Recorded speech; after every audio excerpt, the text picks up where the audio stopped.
তো যুবক যদি বলে যে না আমি চাকরি ছেড়ে দিলাম তবুও দাড়ি কাটবো না, তখন সমাজের মানুষ বলে আরে দেখো কত পাগল, 1,00,000 টাকার 50,000 টাকার চাকরি ছেড়ে দিল দাড়ির জন্য, এর মতো বোকা কেউ আছে? এটা মানুষ বলে না বলে না? বলে।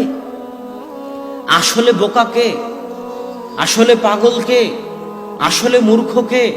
আল্লাহ সুবহানাহু ওয়া তাআলা কোরআনে বলছেন ইন্নামা ইয়াখশাল্লাহ মিন ইবাদিহিল উলামা। কিয়ামতের দুনিয়ার মধ্যে আল্লাহ সুবহানাহু ওয়া তাআলাকে সবচাইতে বেশি ভয় করে, সবচাইতে বেশি পরহেজগার কারা? আল্লাহ বলছেন যারা জ্ঞানী, যারা বুদ্ধিমান, যারা চালাক, যারা জ্ঞানী, যারা বুদ্ধিমান, যারা চালাক, তারাই আল্লাহকে সবচেয়ে বেশি ভয় করে। আরবিতে একটা কথা আছে, আল কাইয়িসু মান দানা নাফসাহ ওয়া আমিলা লিমা বা'দাল মাউত। বুদ্ধিমান সেই যে নিজের সমালোচনা করে, পাগল অন্যের সমালোচনা করে।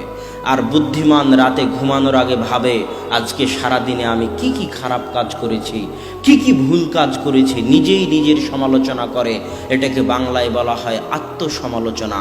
তো আরবিতে একটা প্রবাদ আছে, বুদ্ধিমান সেই যে নিজের সমালোচনা করে। আর কে বুদ্ধিমান? ওয়া আমিলা লিমা বা'দাল মাউত, মৃত্যুর পরে কি ঘটবে তার জন্য যে প্রস্তুতি গ্রহণ করে সেই বুদ্ধিমান।